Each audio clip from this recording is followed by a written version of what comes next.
You can't run. You can't hide. And you know the fucking car won't start because, duh, there is no escape from horrible horror. Movies so bad they're scary. Survive the next hour with Marshall Hampton and Aaron Southworth, if you dare.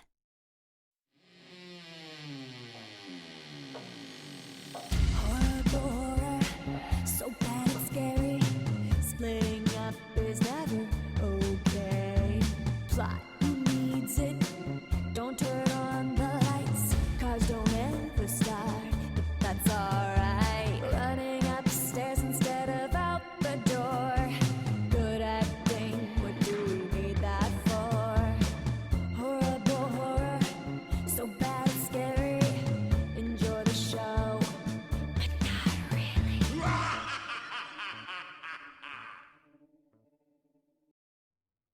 Hello, Moongoons! Welcome to Horrible Horror, the podcast where we watch the worst of the worst in horror movies. Movies so bad they're scary. I'm your host, Mr. Marshall Hampton. With me, as always, my best friend, my co-host, Mr. Aaron Southworth. I don't know what kind of intro that was, but I kind of liked it. It was like a combination of like The Rock and like yodeling, or not really yodeling, but just like like Southern singing, like "Hello, darling." Yeah, I know. I just going with something and just kind of went with it. I have no idea what it was. I kind of liked it. It was weird. We're back from about a week hiatus. We just had some crappy, icy storm weathers here in the area. Yeah, St. Louis had apparently it was advertised as Armageddon. Yeah.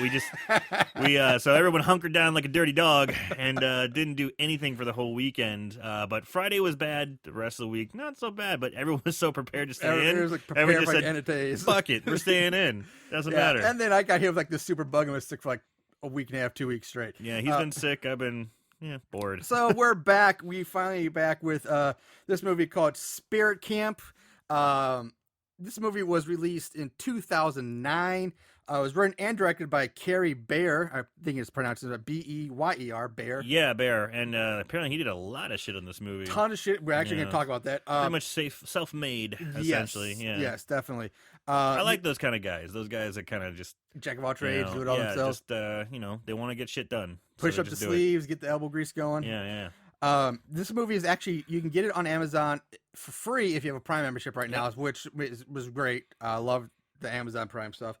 The cast of the movie is really, it's super low budget. Really nobody you're going to really hear much or know much about unless you maybe caught him in some other independent stuff. But let's first start off with Mr. Cary Bayer himself. He plays Bobby in the movie. He like I said, he's a jack of all trades. He has 19 credits as an actor, 7 as a producer, 7 as an editor, 6 as a director, 6 as a writer, 6 as a cinematographer, and then 3 as a camera and electrical department, along with 4 as a composer. So he's doing composing music too. 2 for visual effects, 2 for makeup department, and 1 each for soundtrack, art department, and the sound department. And on the side, he's also a professional photographer on the side, doing like portraits, headshots, and all sorts of artsy stuff. This man is busy. Yes. He is a busybody. That sounds like someone who's got his plate full. Yeah. How he has time for any of this, who knows? Then moving on to the rest of the cast, we have meth.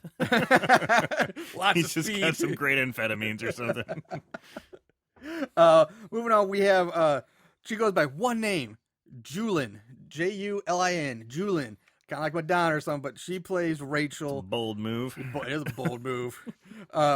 She's got 25 credits, including some other indie horror movies. So she's out there, but nothing big. She's young. She's going to be doing a lot of work. Or at least she was young in 2009. Yeah. God damn, it's 2017. This is 8 years ago. Yeah. Fuck. Not that young anymore. That does not sound like that. I'm like, oh yeah, 2009. I know. Just... I do the same things like, that's just like 2-3 years ago. Nope. Almost a decade ago. Jesus fucking Christ. Yeah. But it's so funny because, you're looking at their phones in the movie and they're like, oh, yeah, they didn't have. That's just 8 years ago. It's crazy. Lindsay is played by Miss Amy Morris. She's got 14 credits. Now, she was in Big Mama's House, too. She was hot dog. Hot diggity damn. She was in a big one. She was Big Mama's House too. She was also in the indie horror movies Hollow's End and Mr. Hell. A few other people to mention are Katie Rowe, who plays Amber. This is her film debut, her first film. But she also did a Subway commercial, and she wanted to do 13 other credits besides this. Hey, eat fresh. Eat fresh. Right. Now let's see, the last three people worth mentioning at all. We have Roxy Van Diver, who plays Nikki. She's kind of like, she's a weird one. She's kind of like, I don't know. She doesn't have the tattoos. She does have tattoos. I know, right? But she kind of reminds you like someone who would have been like one of those Suicide Girls. You remember those years ago? That was like a thing. Oh yeah. Yeah. Oh yeah. Yeah. Oh yeah. Oh yeah. Apparently, yeah. I'm familiar. I am familiar. I'm familiar. Yeah. She kind of reminded me like somebody like she would be in that group. And who did she play? She played Nikki. She has 15 credits. She was who is Nikki? I'm sorry. She's the gothy girl with all the piercings. Okay. And Marshall and I talked about this a little bit before, but this movie, it's really hard to keep up with the girls' names. They don't mention their names a lot in the movie, so I had it as Gothy Rachel because they say her name the most, and then it's big tit, skinny girl, fat girl. Yeah. So that's kind of how it goes. That's fine. Like, well, that's kind of funny because I remember. I'll get back to this in a minute. But last time we did a cheerleader movie, we did a cheerleader camp to the death, and all I could do was their colors. Yeah, the color of their T-shirt. We had blue, yellow, green. It was that was it. That's how we identified them. Just say their names a little bit, guys. Come on. So anyway, Roxy Van Diver. She was in Die Die Delta Pi, which is also on my list of movies to do for the show eventually. Right on. Along with the Pix X Murders Part 3, the final chapter, which I've added, which also has Carrie Bear in it, and I've added that to my list as well because that just sounds too good to pass up. And then we have Denise Williamson, who plays Monica. She's got 22 credits. She was also with Julin in 2 other films with her as well, Cherry Bomb and Killer Schoolgirls from Outer Space, which is, I gotta watch that at some point. Sure. Yeah. She also did several episodes of Friday Night Lights, and I think her biggest break came when she was cast as Barbara in the Arnold Schwarzenegger movie Maggie, that weird kind of zombie. That's where I recognize that chick from. Yeah. Motherfucker. Yeah, I saw Maggie. Yeah, I saw Maggie too. But she was in that movie. And the last person worth mentioning just for horror fans is Brandon Smith, who plays Sheriff Todd. He's got 71 credits, a big character actor. But he was in Jeepers Creepers, where he played Sergeant Tubbs in that movie. So he's for Horror Connection. That's really all you got for this week. Now going into the movie itself, we open at Camp Loomis Lake. Yeah, you heard me correctly, Loomis Lake. Wink, wink, nudge, nudge. Exactly. Yeah. Where a summer cheerleading camp is being held, and the cheer team is practicing their routine. Practice routine out in the woods, all dressed up in uniforms. And now I think I've commented this before in some other movies, but I will never understand the logic behind why these kids are in their school their cheerleading uniforms at a summer camp. Because one, those uniforms are pretty much property of the school, which means you have to return those at the end of the school year or the end of the sports season, whichever one comes first. Cheerleading can be year round, so I'm at the end of the school year, return your uniforms. Also, they're in the fucking woods at a camp. They should be just like in their personal like workout or practice attire, like something that's loose fitting and like not wool or whatever that shit is. Wool. I don't know what the cheerleading material. Have you ever worn a uniform of any kind? I don't know what cheerleading uniforms. No. Hey, baseball uniforms are like polyester. They were so fucking like itchy and maybe but you kind of got to it. But yeah, it's kind of like a. Now they have like cotton poly blends. It's so nice, man. But they wear these uniforms throughout the entire movie for several days straight. Like it's just these uniforms all day, all the time, nonstop. And it just bugs me. It's like, wear your fucking clothes. But then it wouldn't be spirit camp type of movie. Technically, it would, because you'd still be doing cheers there at the camp and practicing and rehearsing. Did they do any fucking cheers in this movie? I don't think they did. Except for the opening scene. The opening scene, you're right. Nobody did. There's no other cheer. Holy shit, you're totally right. None. There's zero. You're right. You think about that. The very opening scene is the only time you see the only thing cheerleader you think about this is they're wearing cheerleader outfits. That's it.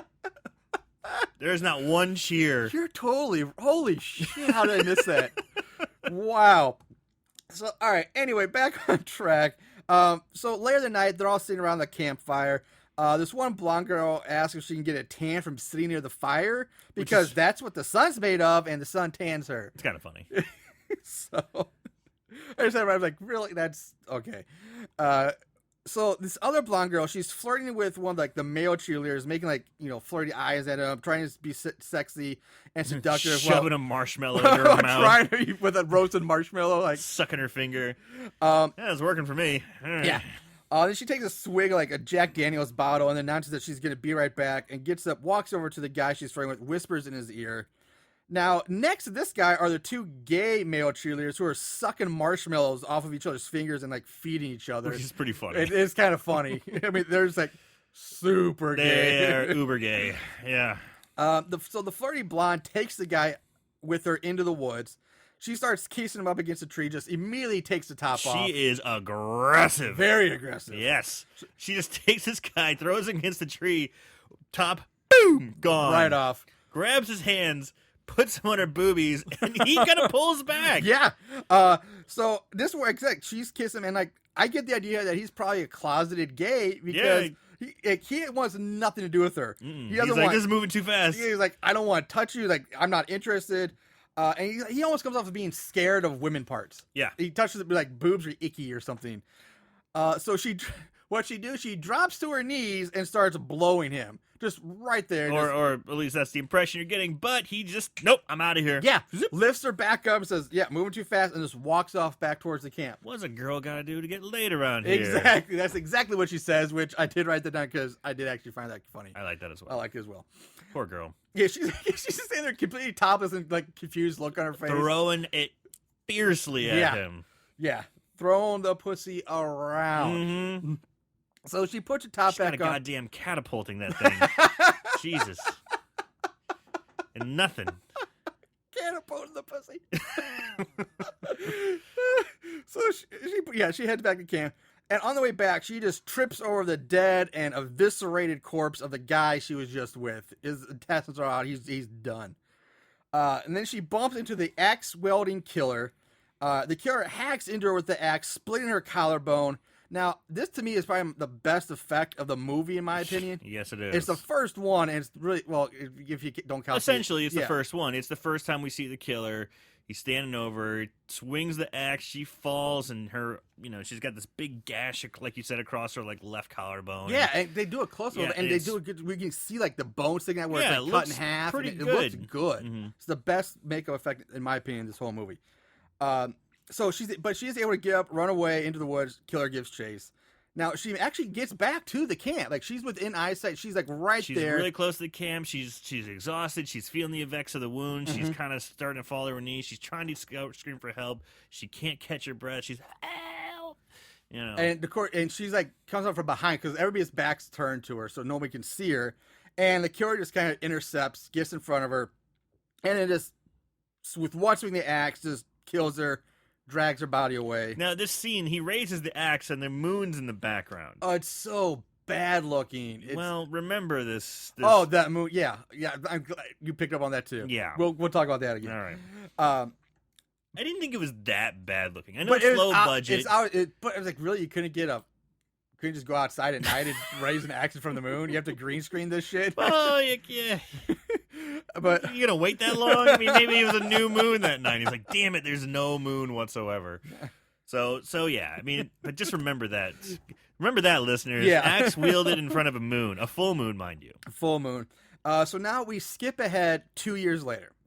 Time passes, and we meet Rachel and Missy, who Missy is as Aaron would know her as Skinny. These are two more cheerleaders. They're packing for camp, and Missy's just reading off a seemingly endless list of all the things she's taking with her, and that goes on for a while. And then we go to Amber's house, where Amber's mom is talking to the little sister, and I hate this little girl so much. And most of it's because of the writer. I guess Mr. Baird, it had to be his fault. He wrote it, but the dialogue for this girl is way too adult and But that crazy. was the point. I hate that. That was the point. I mean, when you show the little girl, she's holding a coffee mug. So it almost looks like she's holding a cup of coffee. I seriously doubt she had coffee. But she's reading the paper and holding a coffee mug in one hand. So right off the bat, this girl's kind of being portrayed as a smarty pants or someone who's intelligent. I missed the newspaper bit. She's holding the paper drinking coffee, essentially is what it looks like. I miss it. I still don't like when she's 6, maybe 8 years old, and no kid would talk like she does ever. Unless you're... Her vocabulary is better than most adults I know. Absolutely. So it just bothers me because... But that was the point. I know it's the point. I know it's the point. You just don't like it. That's all I'm saying. I know what the point is. I'm saying I don't like the point. Fair enough. That's what I'm saying. So I didn't mind it. We jump to Amber's bedroom where she's telling her boyfriend that being away from him is so long, a major test of their relationship, and she misses him already, blah, blah, blah. She turns around and we see her boyfriend wearing like this hideous woman mask. It almost looks like a sex doll head. Yeah. And it looks like the face of a sex doll. It's awful. Mind you, homeboy weighs a good 3 bills. Yes, because he takes off the mask and we see he's a really heavy guy. He's big. And to me, this is movie magic at its finest, because this sex-obsessed fat guy has somehow managed to land himself a super cute cheerleader with a nice body and giant tits, and they just start making out and going at it on the bed. Like, this would never happen in high school. He could be packing major heat. Even if he was whipping out large condoms, he might have a fucking hog on him. Goddamn God bless hammer. if that guy did. But no way in high school does any good-looking girl like that hook up with a fat guy, especially if she's on the cheerleading squad, because that wouldn't be cool. Popular girls don't do that. Well, I don't know. I call bullshit. But personally, for me, I love it. I'm a heavier guy. I'm like, way to go. Score one for the heavy guys. Away, boy. So now we see the mother and sister heading upstairs. The door swings open, and in comes mom and sister. Boys nowhere in sight. Mom's all upset that Amber's not ready to go for camp because it takes 2 hours to get there, and she has to be back, and blah, blah, blah. It kind of looks like mom and little sis just walked in on her rubbing one out, kind of. It's Yeah. kind of the implication they were giving. Yeah, because she's laying on her bed in her bra and underwear, and she just sits up like, Mom, what are you doing? And so, yeah. So Amber's Hence, I'm coming. Exactly. And then the little girl's like, yeah, I bet you are. Exactly. Like the little girl's got wit, too. Which you know? obviously referring to her fooling around. And again, there's no fucking way an 8-year-old would say that, because she wouldn't even know the connection between coming and the different meanings of it. There's no way. No way. I hate it. I hate You it. do hate it. Jesus. So, Ooh, anyway. some spitting fire there, Marshall. Damn, you hate this little girl. I just don't like when they're trying to make little kids that funny and adult, because it doesn't work. Anyway, so hell, after Amber calls the kid a retard, the sister actually says, this is our quote, I think this type of verbal abuse could negatively infect my development. No kid would say that. It sounds like the kid's already fucking developed. You know? It's like, how much more developing you got, bitch? Yeah. So, unless it's like the kid from like Orphan, where she's not really 8, she's like actually like 30 years old, and she just never grew. Like the girl from Orphan or whatever that movie, yeah. Or it's a Doogie Howser kind of bitch. Yeah. She's going to be a brilliant scientist or a surgeon or whatever Doogie Howser was. Doctor. Okay. Well, I never really watched You the didn't show. watch Doogie Howser? No. Oh, what was wrong? It wasn't Doogie. I wasn't, God, what was it? What was the one with the Robot Girl? what was the one with the actual mental retarded guy? What was that show in the 80s where it had the mental retarded guy in it? He was one of the characters, like Life Goes On or something like that. I think that was it. Life Goes I On. don't know. I didn't watch either one of those shows. I don't know how you get Life Goes On from Doogie. Well, you had the advanced young kid, and then you had the retarded one kid, and then I don't know. I never watched either one of them. So, all right. Anyway, the mom leaves. The sister blackmails Amber for her silence, and after she reveals the boyfriend hiding behind a door. Anyway, they all drive off. Mom, Amber, and the sister all drive off in the minivan to pick up Rachel, Missy, and the fourth member of their group, the chubby girl, Blair. So you instantly know Blair is the base of that pyramid, for sure. But there is a quick side note here, just for my personal, that the mother in the movie asks if any of the girls know how to get to Sierra Vista. That's where they're going. And this just perked my ears up, because when I was in the Army, I was stationed at Fort Echuca, which is in Sierra Vista, Arizona. Sadly, it's not the same Sierra Vista, because this takes place in Texas, but it's not very often you hear Sierra Vista. It's kind of, specific. Unless you live south. I guess. In the Southwest. Southwest. I'm sure you hear that a lot then. So. But this was certainly not Southwest Texas. This was like Southeast, because they get something. It's like swampy, woody. Yeah, That'd be closer like Louisiana than New Mexico. Agreed. So anyway, they all talk about having to pick up the new girl who spent a year in juvie. and has been assigned to cheerleading as a part of her rehabilitation, which I've never even heard of something like that. Maybe. I mean, it's not that big a stretch. It's, like, I guess, but it's like, that's, all right. Prove that you can be a productive member of society, join a sports team or But cheerleading, whatever. But cheerleading is something you just say, hey, I want to join, you're on. Like, in high school, there are tryouts. Like, you can get cut. Like, you don't just show up from June and say, hey, I'm on the team. Like, I'm here. You would have to try out. It's not like going out for, like, you know what, you go out for one of the clubs or something like that where everybody can be in. It's like, you have to try out for that shit. Like, it doesn't track, in my opinion. Yeah, okay, well, chess club girls getting killed is not nearly as sexy and fun as cheerleader girls getting killed. I would like to see that, because they may be smart and they would actually maybe a hot wire car and not just do all this stupid shit, because chess players are smarter. I would be interested in seeing, like, chess club girl massacre or something like that. Hey, we got $1 million idea there, baby. There it is. Let's call Ted Nunez. Too bad it's going to be like Vito Trabucco or something other directors. Like, hey, let's pitch this idea. Got a horrible idea. So what do you guys think? So, oh god, I lost it. All right, so we cut to the trailer park where we meet Nikki's father, who's wearing just a wife beater, and he's drinking white trash beer. Literally, white trash that beer. is the actual name of the beer on the label, white trash beer. Kind of like that. I did too. And they have like a trailer on the label. And of course, they pick up in a trailer park. Yep. Yeah. So Nikki exits the trailer, and she's got short blonde hair, like, and piercings all over, like multiple ear piercings, and she's supposed to be like the rebel punk girl. You know, she gets in the van, off they go. Now we go to Loomis Lake, which, by the way, has a population of 69, dude. Ugh. And this made me think of Bill and Ted's Excellent Adventure. And we're taken to the camp where we meet the super gay male cheerleading instructor counselor. He's probably my Brent. favorite character in the whole movie. I love Brent too. I love Brent. And the head female cheerleading counselor instructor, Lindsay, they talking, and she goes out to pee in the out. The bathroom here is like an out. It's not like a single stall outhouse like you see like a porta john. It's like a straight up. It's like a latrine. It's just it's a separate camp, like multiple bathrooms, but it's separate from the building. It's a bathhouse type thing. When she leaves the stall, she finds muddy footprints on the floor. She follows them outside. We get a false scare of a raccoon, which in itself is wrong because it's the middle of the day and raccoons are nocturnal. Why would that raccoon be there? He got lost. He was scared. He just wanted to try to find his way home. He just want to find his way home. It looked adorable because his little paws paws were up like, ah. I will say, I love raccoons though. I think they're so cute. I would love to have a pet raccoon.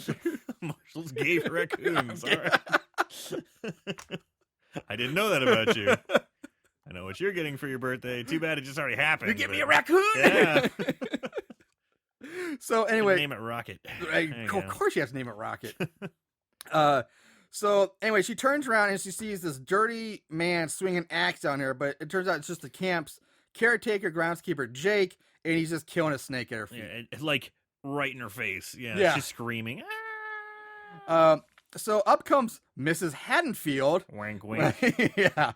The older woman who I think owns the camp or something, but I really have no idea what her role in this place is. That's what I got, is that she was the owner. Yeah. So that's what we're going with.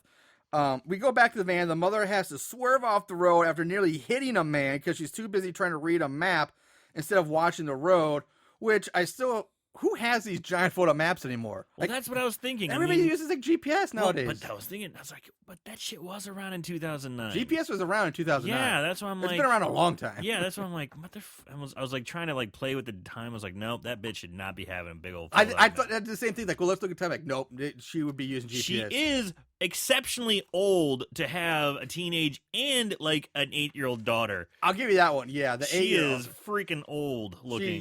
She's definitely in her upper 40s. Oh, no. She's like in 50s? her 60s. You think She's that like old? in her late 50s, early 60s. I was trying to be nice. I was like maybe 50s. I didn't think 60s. Yeah. All right. But yeah, I agree. She did look way too old to have like an 8-year-old. Yeah. Like maybe the teenager. Maybe. Yeah, I could buy the teenager. So anyway, the van gets a flat tire because, of course, they can't call for help because there's no cell signal. So Nikki just mans up, changes the tire, allowing them to get back on the road and drive to a small little rural gas station where they meet the creepy old guy who warns them if they go up to Loomis Lake, they're all going to die and they'll get carved up into tiny small pieces. God damn it. And you know how much I hate that crap. Yeah. I hate it when they do this. I hate it, hate it, hate it when they do this. They go to some weird place. The only place I did like it, the only time I liked it was in Bloody Bloody Bible Camp. But yeah, I hate it when like, you're gonna die. You're gonna go there and get chopped up in little pieces. Ooh. It's in every goddamn. It's so fucking cliche. Yeah, it is. It is. But just side note, that creepy old guy is actually played by Carrie Byer's father, Walt Bayer, whatever. Bear, So just again, family connection. maybe Bayer. Getting helps, help where you can. So up walks Bobby, the cute, good-looking gas station attendant that all the girls are just like falling over. Rachel's like primping her hair and she's getting all like trying to doll herself up. Bobby gives him directions to the camp that fills up the tank. All the girls get out to talk to him. They're all sucking lollipops, Yeah, which is single one really just- funny. Yeah, nowhere to be seen. All of a sudden now they each have a lollipop and they're Each of sucking them on. are just sucking lollipops. I kind of like that part. I did was too. like, I was like, yep. zing. So they all head off to the bathroom together. Bobby stops Nikki from lighting up a cigarette. The two of them talk. They hit it off. And then she leaves to go use the bathroom as the others get back. The group of four lower into the van and tell the mom, yep, we're all here. They drive off, leaving Nikki behind at the gas station. Intentionally. Yes. Bitches be bitches.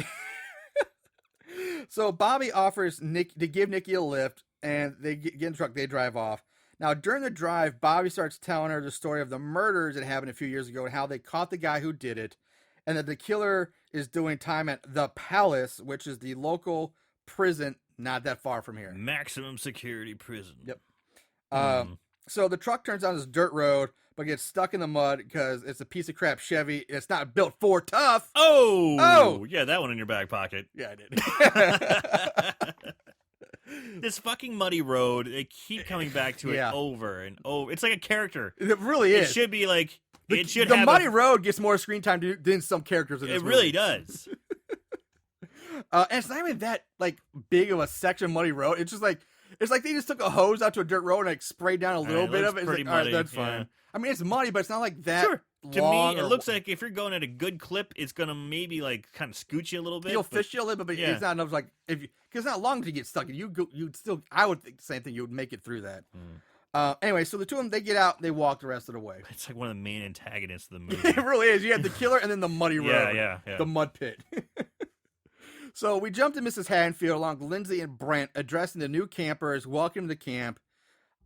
She goes over the main camp rules, like no off-camp privileges, no cell phones, no visitors, blah, blah, blah. No smoking, no drinking, no Yeah. boys, blah, No, blah, blah. no wandering around away from camp because there's an abandoned mining equipment and explosives. Yeah, we're not. Foreshadowing! Yeah. We're not going to secure those explosives. We're fine. I thought this thing's like, seriously, there's no way explosive would just be left lying around. Even if the mine was closed and abandoned, they would take their equipment and the explosives with them. Right, and if they didn't, this is your campgrounds with kids. You're like, Yeah. you know what? Those explosives, Yeah. no one's going to mess with So those. if you know they're there, go get them. Take them to the police. Say, Be hey, get rid of fine. these. Like, nope, Yeah. we'll just leave them there. That's good. It's all good. So she. Why the fuck would Excuse she me. even mention it? That'd be the first thing I want to go find. Exactly. Yeah, the paperwork's like, what'd you say? Like, oh, exactly. If she never said that, to be like, oh, okay. And they wouldn't even go there. I mean, they still find me in the movie, but like, there's no point to. Yeah, I'd be like, fuck yeah. We're going. I know what I'm doing tonight. So anyway, Miss Hanfield rambles on and on with more rules, and then she turns it over to Lindsay, and apparently, this girl, the group of girls are here at the camp to get ready for cheerleading nationals in 2 weeks. So they're here to train for this. Another thing I want to say about this camp, and it's the same thing about the other cheerleading camps, is like I'm not cheerleading, never been at cheerleading camp, but what I know about camps is that especially They're like big. sport, they're big. Like there would be dozens to 100 other girls here from all other schools doing like a big thing, like you have football camps, baseball Right, camps, you get people right. from all over. Mhm. They have like 5 people Yeah. sign up for this game. 5. Yeah, Like there's no way this would have happened. it's retarded. Yeah. Yeah. I went to a wrestling camp in high school, and it was just local small wrestling camp, but it was like, 60 to 80 people. Yeah. You I mean, know? there you go. it bothers me. Like, And it was like small Southern Illinois, yeah. Yeah, like I think one thing I wish they would do, like if you want to isolate, it's like, okay, we're gonna focus on these kids. Fine, say, hey, this group of kids, you're gonna be in cabin, blah blah blah, over here. Everybody else is over here, and then you got to pay for extras. That's the problem with low budget film. First of all, you could get B-roll, just shoot a bunch of people walking around the street. You don't have to pay for. You just shoot people. Good one. Not shoot, but you just get camera, shoot some B-roll. Yeah. Or two, even if you are extras, a lot of people would be like in an event movie. You can get people like, hey, you want to be an extra movie? People are like, yeah, sure, why not? Just shoot some people, or use some like what is it, royalty-free footage, like B-roll shit that's royalty-free. Just get something, put it in there, and then say, okay. Group A, which is let's say the group we're focused on. Okay, you're gonna be at site G. Yeah. We're way out here, and then somehow they get isolated and they get separate. Then you don't have to worry about the other. But don't make it a little realistic. You're not gonna have just fucking 5 people at a giant cheerleading camp. Kind of gives you a little sense of reality. Yeah, instead of just complete movie madness. Bullshit. Yeah, I totally agree. That's exactly what I'm getting at. So anyway, Lindsay starts on her spiel, and she goes from like bubbly cheerleader to like cheerleading drill sergeant. Yeah. And she tells the girls like they get 3 conduct strikes and then they're sent home. Now Bobby and Nikki show up. They say goodbye, whatever. They flirt more. Nikki joins the other. Bobby leaves. Lindsay lays into Nikki for being late, and we learn that there is another dirtbag cheerleader who hasn't shown up yet that's running late. So this cuts us to Monica and her mom driving down the dirt roads. Monica's pissed off because they're running late. Meanwhile, Bobby gets back to his truck, begins to work on getting it unstuck, which he does effortlessly. He just puts a boring thing in. Like, why didn't you just do it in the first place? Like, if that's all it took, why not just yeah. So he runs into Monica and the mom on the way. He warns like, hey, watch out for the muddy road, blah, blah, blah. Monica gets out of the car. She starts to walk to camp. Mom drives away. Yes, mom's a fucking prissy bitch. Yeah. She's late. Monica's pissed. Muddy road ahead. She's like, just walk. It's about 200 yards. She's like, okay, I'll walk with you, honey. And then she takes 2 steps. Her heel kind of gets a little jacked up. She's like, okay, bye. Yeah. See ya, bitch. She like doesn't care. Nope. It's like worst mom of the year. Exactly. The mom's fault. Like, mom was there. Maybe Monica doesn't die right away.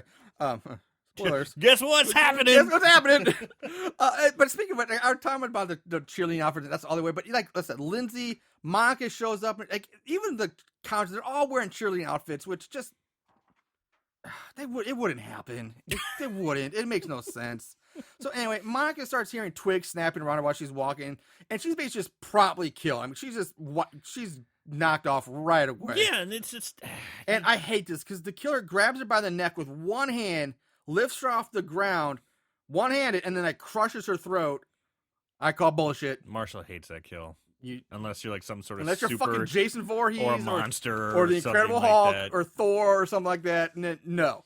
I like how you go Marvel characters instead of like horror. Yeah, characters, I don't know why I did that. Unless if you've been watching a lot of Marvel movies recently or something, yeah. I'm thinking like Jason or monsters or Michael Myers, something like that. And you're like, unless you're the Hulk or Thor, maybe Superman. Yeah, maybe Superman. Or Darth Vader force choking you. I don't know.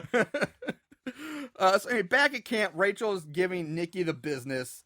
They nearly get into a fight, but super peppy Missy gives him like a cheerleading motivational pep talk. And then she gives Nikki a friendship / spirit band bracelet. And it's like, oh, we're friends forever now. Spirit buddies. Spirit buddies. We cut to the local sheriff driving towards the camp. He comes to the muddy road and just drives through, not getting stuck. He just, like a boss. Just like a fucking boss. Yeah, it's like, just drives right through. And in the middle of the road, he finds Monica's bag, but no sign of anybody else. So he goes through the bag, he pulls out a pair of her panties, sniffs them, and gets back in the SUV, drives off. Dude, this guy is pretty good actor. He's pretty solid because he takes him and he just kind of takes a look at him, takes a sniff, and it's this little smile that he gives. It's like, ew. It's like perfect little quirky smile. And I'm like, oh yeah, that guy's a dirtbag. Well, he is the one that has like the most Christ to his name. He has like 71 is the character. But right when I saw it, I was like, this guy's done this before. So, as the SUV drives off, the camera pans over to reveal Monica's dead body propped up against a tree. Her top has been removed. just showing bra, and her panties have been pulled down to her ankles. So we get the impression that the killer probably raped her post-mortem. Ew. Yeah. So now the sheriff knocks on Miss Haddonfield's cabin door. The two of them talk, they chit-chat. He gives her Monica's bag and tells her that Teddy the butcher escaped from the palace last night, but tells her, oh, don't worry about it, because an eyewitness saw him 150 miles in the next county over. Driving south, heading south. Yeah. So yeah. We go back to Big Tits mom almost running over a guy when she was driving, swerving back and forth. And they never touch back on that. And it's like, come on, guys. Yeah, you're right. They really never do. Like, I'm assuming obviously it's that's got to be him. It's the guy that shows up later, but they never really do touch on that or even make reference to it again. The sheriff asks Miss Haddonfield if Jake has given her any problems. She says no. So during this talk, we learned that somewhere in the past, Jake was under investigation by the sheriff for something, but we don't know what. It's never explained. I guess they explained. alluded to the possibility that it was one of the murderers or had association with it, but they don't. They don't give that. I didn't even get that. I thought, was he supposed to be maybe like a pedophile, like a sex offender? Like what?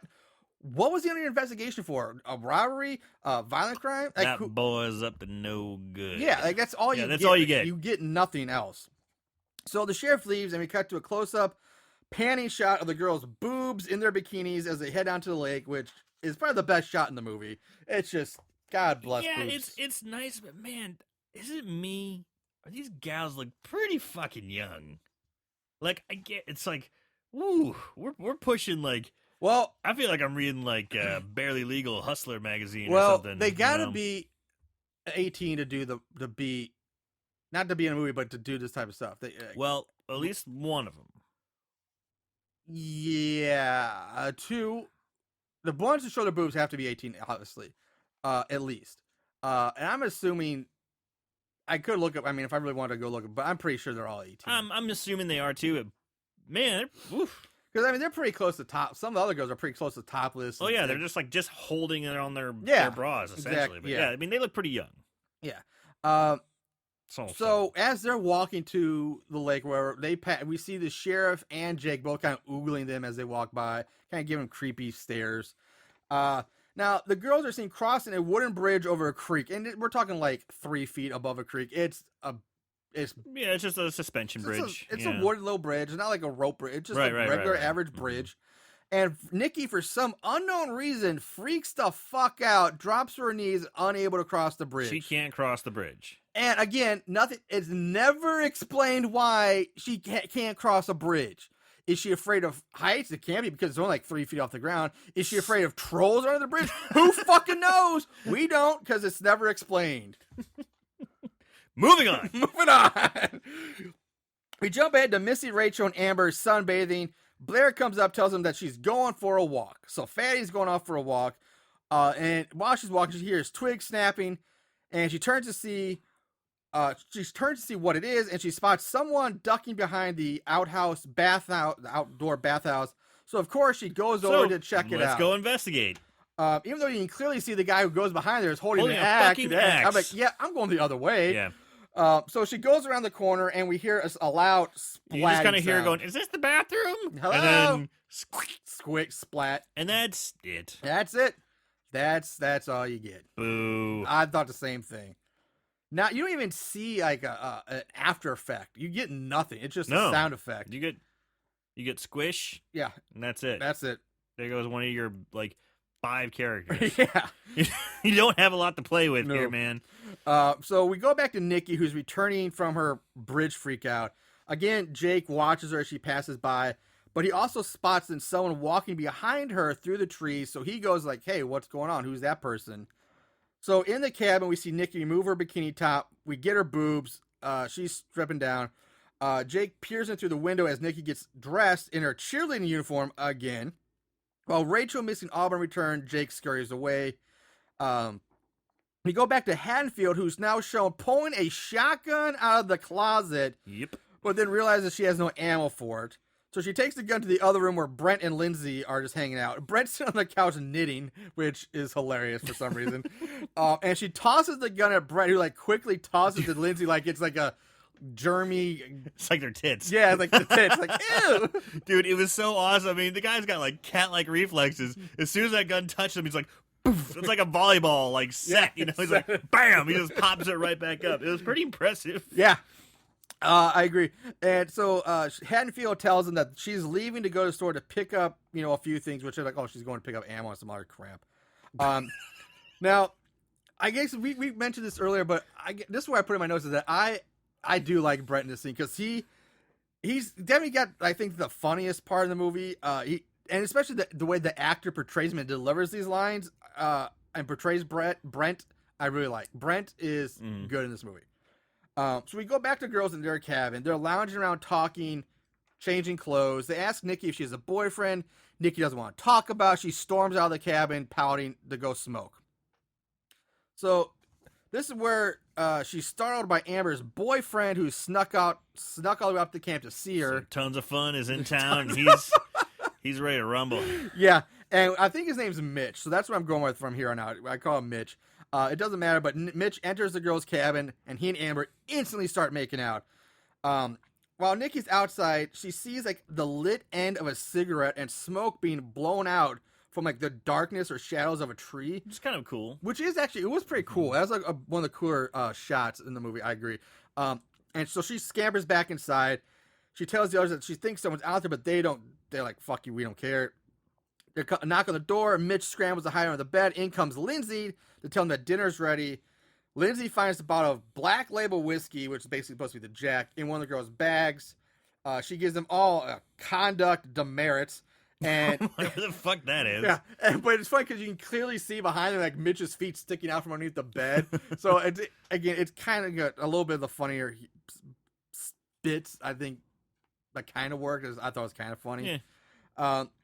So she takes the bottle of whiskey, leaves the cabin, and outside she just starts taking. Of course, as of soon as she leaves, she's pounding the whiskey. She's pounding the whiskey herself. So Mitch and Amber are seen sneaking away after Lindsay leaves, and they end up in the bathhouse, where they immediately start going at It's it. funny you say bathhouse. Like, he always think of it just like Turkish dudes going to town on each other. Well, Maybe that's my thing. Who knows? I guess it's more because to me it's more not. It's not a traditional outhouse. Like I think of an outhouse just like the one like something you see in a Western like John Wayne movie outhouse. Let's go in the restrooms. All right, How the about that? restrooms. All right, cool. The restrooms. Sorry. They go out to the restrooms. She pushes his head down so she can get some sweet cunnilingus. She's moaning all loud, and she hears like a cracking sound. And she's like, "What was that?" And Mitch just replies, "Oh, that was my new move, the roller coaster." The roller coaster. And I like how he sits up and he wipes his mouth with the back of his hand. And like, I've done that move myself. It's really rushy. Some girls like it, some don't. It's like, ew. So Amber and Mitch listen for more noises, but they hear only crickets. So he tells her that this is just an old rickety outhouse to relax. There's no serial killer running around the woods. And she hears the noise again. In order to calm her down, so he can get laid, Mitch starts checking all the stalls, showing that there's no one here. There's no one with him. It's all empty. They go back to making out, gearing up for a little visit to Pound Town. But Amber insists that he gets a condom, but Mitch shows like, hey, I don't have one. He tries to convince her, hey, it's no big deal. I'll blow out. We're all good. As he should. But kudos to Amber for standing her ground in the safe sex, because safe sex or no sex. So Mitch leaves to go look for a condom in his car. It's almost like a PSA in a horror movie. It really is. He's like, oh, all right. I'll go get me a rubber. And he does. So he's in his car. He's in the front seat is the weird sex doll mask. Yeah. Which at this point, like, why would you even bring that with you? Weirdo. So in the back seat, Mitch finds an open, unrolled condom. Assumed to be used condom. He picks it up, smells it, decides it's okay. Like, that'll work. Hey, this is it. This will work. Are you fucking kidding me? Who in the right mind would ever think that's a good idea? Like, regardless, Mitch, it's like, what girl would like see them like, okay, that'll work. If you're slick about it, man, I'm not gonna knock him for this. I'm not gonna knock, tons of fun in the way he's doing this, because Dude, when you got it going, you got it. I don't know, man. It's like it practically looks like it's used. I mean, it's just unrolled and just Hence flopping the around. smell. Of course he used it. Which is why, again, he's using it. Why has he got a used condom in the backseat just laying there for God knows how long? Apparently, all this guy does is fuck. Like, that's his thing. That's all he does. That's why he's out of rubbers. It's because that's all he's doing. Eating and fucking. Yes, I That's love it. Eating and fucking. He's like a baby. He's like Ron Jeremy's kid. So anyway, for some reason, The armadillo. the hedgehog and the armadillo. He's in Texas, yeah. Texas armadillo. Oh, that's great. Oh, so for some reason, Mitch decides to take the sex doll mask with him, and the common heads back to Amber. On his way back, he walks us right into the killer, who just easily dispatches Mitch with a swing of his axe. The killer bends down to pick up the mask, walks off as Mitch lays there on the ground, twitching and convulsing. But he's still gasping for breath. He's like, Yeah. So, we don't see him. Yeah, but I mean, you get that. You're like, he's dead. He's dead. We go back to Amber in the bathroom, the latrine, whatever, and restrooms, and she's standing in front of the mirror and strips out of her cheerleading uniform, and she's got big old tits. They look great. In comes the killer wearing the mask. Amber, who, a fucking course, just thinks it's Mitch and tells him that she's not having sex with him in that mask. Now, again, I have a serious fucking issue with this scene, just because the major part being that there's no fucking way that she would think this is Mitch, because this killer is easily like 4 inches taller than Mitch, and skinny and in good shape. Not 300 pounds. Exactly. Right. And she's like, "Oh, honey, it's you." And you're looking in the You mirror can see directly him in the behind mirror. you. Yeah. You can feel him, and I'm sure you know every inch of, For as much as you Mitch's guys are, body or whatever. pounded, you'd feel Yeah. that. You'd feel that gut up against your back. You'd feel the chubby. She's. Yeah. I hate it. Boo. Boo. Boo. Anyway, so I mean, it's pretty much akin to someone mistaking like Chris Evans or like Channing Tatum for like Danny DeVito. Like, that's basically pretty good. what this is. Yeah. So the killer walks up behind her, wraps a latex gloved hand around her neck, which I never understood what was with the latex gloves. He's He always doesn't wearing. want to leave prints. I get that, but it's just weird that I don't know. I Hey just man, find it he weird. can't afford nice isotoners. Okay. It's just weird. Like in so many of these slasher movies, like that's the thing you're gonna pay attention to detail. You're gonna pay is that the killer wears gloves and not some of these other obviously big loopholes or things you miss. But that's what you get. What were the type of gloves OJ had? He had like super fancy leather Like gloves. isotope. Yeah, No, they weren't. It was like some fancy Italian like brand. Gucci or I don't remember what it was, but goddamn, I wish I Versace remembered that. or something. I wish I remembered. No, it's fuck. Who Oh well, knows? never mind. So anyway, he grabs her by the neck, starts to squeeze. Amber spins around. The killer stabs her in the fucking head with a Michael Myers like knife. Her body slides down to the wall as the killer leaves. Now she's got blood like on her chest, which is a weird because it looks. I don't know. It's weird looking, but I guess it could have, but there should have been more blood on her face. yeah, exactly. So, I There's mean, like no blood on her face, running down her face. There's just like all on her tits. It's just like hopped off of her head, bypassed her face, and then into her cleavage. The blood's just like woohoo, titties, here I go. Woo! Come on, boys, their only shot. Woo! So we go back Some horny blood. We go back to Brent and Lindsay, and Brent's still knitting. Lindsay's getting a bit drunk now, and she decides she wants some Brent dick.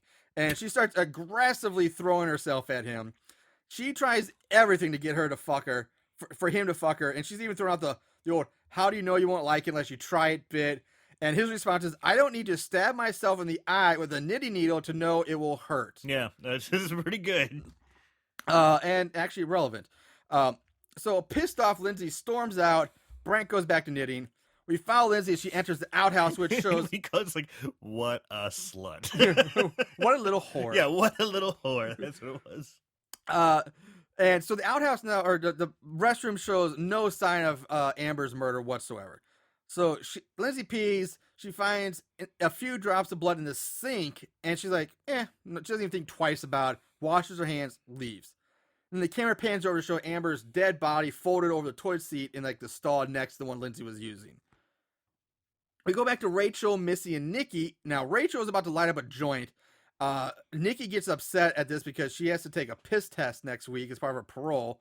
And Rachel tells her says to Nikki that if you like, what do you want to go to juvie for? Tell us, and I won't light this joint. Like, So Nikki replies with smart ass remarks and just leaves the cab. She's like, I'm out of here again. Rachel lights up the smallest joint I had ever seen. It's like it's like a roach. It's like a little bit more than a roach. Yeah. It's like half, maybe like a third of a joint. I mean, she can barely hold this thing in her fingers. It's so tiny. And it's not that bad, but it's a small. It's tiny. It's a nubbin. Okay, well, I have another issue with it coming. Something you get out of the doobie ashtray. Yeah, it's like it's like when you're desperate for, like, in college, you're desperate for weed. You're sitting around like, man, what is there anything left? There's this joint that was at that party. Okay, there's a little bit left. All right. There's a little bit. All right. You're watching Howard Stern late at night. You're like, fuck it. That's me in college. I don't know about you guys. So outside, Nikki lights up her cigarette, but as soon as she does, Lindsay snaps it out of her mouth. Lindsay tells her that this is her third strike and she's going to enjoy calling a parole officer. That's when Lindsay smells the weed and goes into the cabin and catches Rachel and Missy smoking. Now, Rachel, being the bitch that she is, she totally throws Missy under the bus, telling Lindsay that it was Missy's joint and that she didn't smoke any of it and that drugs are bad. Lindsay snatches it out of Missy's hands, wanting to know where it came from, and starts looking through all their bags. Now, she's tossing out slutty panties, finding handcuffs, and then she finds a bag of weed. It looks more like a bag of parsley or basil or something like that in Rachel's bag. Now, here's where I have the problem with it. She has this whole giant bag of weed with papers in the bag, and she's smoking this little pinner? Roach. Like, really? Like, why? So Lindsay then tells the girls that the first thing in the morning they're calling their parents to have them come pick them up because they're all been kicked out of camp, and she takes the weed, leaves, goes back to her cabin. Now, this must be some good shit, because the girls do not give a fuck. They are giggling like idiots the whole time. They're like, not at this scene, I don't think. They're still getting some giggles. Maybe. But okay. Anyway. So she gets back in. She knows that Brent's gone. And she kicks back on the couch, lights up the joint. Of course. Still wanting Such to get... a fucking hypocrite. Yeah. She still wants to get laid, so she's like seductively calling out for Brent. She gets up, heads back to the bedroom where she finds a gift bag sitting on her bed. The card reads, "Happy birthday, here's the perfect man." And inside of the bag is a giant, fleshy, pink vibrator. The thing's huge. To which she's like, oh yeah. She's like, come to mama. Oh, she yeah. is ready. She's about it. She about it. About I it. haven't heard that shit in a long time. I know. Put out all the old references. About it. Oh, that's awesome. So we cut to Brent, who is now in a canoe paddling across the lake to the boys' cheerleading camp. He's cross-legged paddling. I love it. He's got his legs crossed as he's paddling across the lake. I'm like, you're my man, Brent. I love Brent. It's awesome. And he meets up with this like little boy toy on the dock. And so we go right back to Lindsay, who's hardcore masturbating on the bed. I mean, it's aggressive. Like she's moaning, she's screaming out Brent's name. We see her using the vibrator, and it's just going to town. She is. I mean, panties are down around her ankles. It's quite the intense scene. The killer silently enters the room, which at this point he doesn't even have to. He could have knocked over a fucking lamp. And Lindsay's mid-orgasm looks up and sees it just as the camera, cut, and then the camera cuts away to a shot of the vibrator falling to the floor as we hear Lindsay gets killed over the sweet, soft sounds of porn music filling the room, which I thought was a fun little touch. Yeah. We go back to Nikki, Rachel, and Missy lounging around. Now, this is where they're really giggling. They're snacking, eating bananas and pretzels and whatever. And Nikki hears the scream, I guess Lindsay's scream, but the other's like, who cares? It's probably Amber just getting laid. So then Nikki finally realizes that Blair has been gone a long time. Hey, remember the fat girl who 6 hours There's ago? There's only 5 of us here. We haven't seen the 5th one for the whole day. Yeah. Oh, yeah, she's missing. He's like, who cares? Everyone's like, fuck it. Her. And they're like, all right. You're right. I guess so. And she also mentions the fact that Monica's never showed up. Oh, yeah. They were supposed to have a 6. Who cares? Fuck it. All right. Missy and Rachel, I guess they're supposed to be high. I guess they're just giggling and eating, but they just don't give a shit. So Rachel wants to now sneak out after curfew, just like go dick around, because she basically convinces the other two to do it because, like, hey, we're already getting kicked out anyway. We're going. And they're gonna steal Mitch's car. What other trouble can we possibly get in? So yeah, so they want to take the car to go into town, so Rachel can hook up with Bobby, the dirty but cute gas station guy who she thinks is really into her. And we also learn that Misty has a fantasy of a strange man handcuffing her to a bed and having his way with her. And this is where Nikki chimes in, saying that she had that happen to her once. And this is where things turn to the dark side. Dark side. Because Nikki tells him that the guy and his friends took turns raping her over the course of 3 days. And when asked what she did, Nikki says she learned to pick handcuffs and then she killed them. Damn. So the girls find Mitch's car. Nikki finds a pool of blood on the ground, and then they hear thumping come from the trunk. They pop the trunk, and out falls Mitch, who's still hanging on by a thread, just barely alive. Nikki takes his keys, starts up the car, or tries to start the car so they can take him to the hospital, but of course the car won't start because batteries. They took she goes around, pops open the hood, and the wires are just cut. Batteries gone, wires are ripped up. Yeah. So, fuck. So she tells Rachel and Missy to stay with Mitch while she goes for help. Nikki runs to the main cabin in hopes of finding either Lindsay, Brent, or Mrs. Hanfield, and she tries to phone, but of course they're dead as well. The landlines. Nikki finds this shotgun, takes it with her, and in the bedroom she sees the vibrator on the floor and Lindsay's... Dude, when she enters the room, like, I thought there was something wrong with the sound. Because that vibrator is loud. You don't see the vibrator. She walks into the house and you hear it. It's really like... What did you see the side of that thing? That thing probably had like 2 D's batteries in it, man. 9 volts or something. And this small, like, engine in it. Yeah. It's like diesel powered or something. Diesel powered. Because, I mean, it's loud. I'm like, I thought there was something wrong with the sound. And then you see the vibrator. I'm like, holy shit, that thing is fucking epic. So Lindsay's body falls out from behind the door with a knitting needle sticking out of her eye. So again, calling back to that whole, I know, that line that Brent says about having a needle. I don't need to know that, being with a woman's like sticking a needle in my eye. Yeah. So Nikki backs out of the room and bumps into a man in blue coveralls. She spins around, knees him in the balls, and bashes him over the head with the shotgun. Fade to black as the man passes out. You fade in on Nikki holding the gun to the man who is now tied up in a chair. Rachel is talking about how they should kill him and not how easily they would get away with it. She's getting weird. Gets dark. She takes a dark turn too, where she's like, "Oh, he was attacking me and he touched me down there and he tried to rape me." At this point, Rachel's fucking crazy. I kind of like this. I did too. Rachel, just the whole scene, because you got Nikki there with the gun, kind of keeping things, like legit. Okay, do not fucking move, because she's got the shotgun like probably about a foot from his head, and then maybe not even that, but the other chick like running her. She's getting creepy. She's and got weird. a knife. She's running a knife around on him, kind of like poking at him and stuff, saying how it. And this is something like you see like Reservoir Dog, like Mr. White should be like dancing around or something. Stuck in the middle with you. Yeah. Like it's almost it's kind of getting that, but it's still got a bit of humor to it too.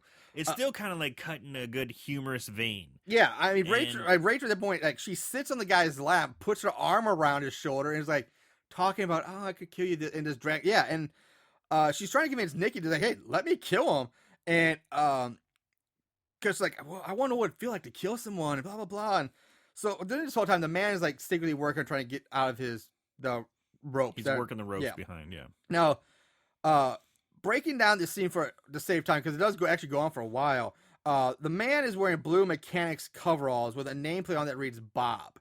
And he tells them that he was only looking for a dry place to stay or something to eat. And we find out that basically he's allegedly Teddy the Butcher, the man who escaped from the prison who supposedly killed the teenagers 2 years ago. So he's the convicted murderer from the opening scene. The opening scene. So, okay. Yeah. Interesting. He's wearing the same coveralls that the murderer is wearing that's been going around. So I'm thinking this is going to the movie is going to be taking an interesting turn here. Yeah. I was kind of excited. Okay. But, yeah. During this time, Missy is shown pulling the knitting needle out of Lindsay's eye hole, which... I don't understand why. Like, that's so weird. Like, I know we've said this so many times. We've said this, this preppy like sparkly, like Missy's like the uppity She's one. the spirit squad. Yeah, she's the spirity one. She's like, there's no way this girl would like pulling that. She'd be like, she'd be freaked out, grossed out, scared. She couldn't take it anymore, man. She's pulls the needle out of Lindsay's eye, runs into the living room, shouts out that he killed her and deserves to die, then stabs the man in the shoulder with the bloody knitting needle. And at this point, the storm knocks out the power and Bob escapes.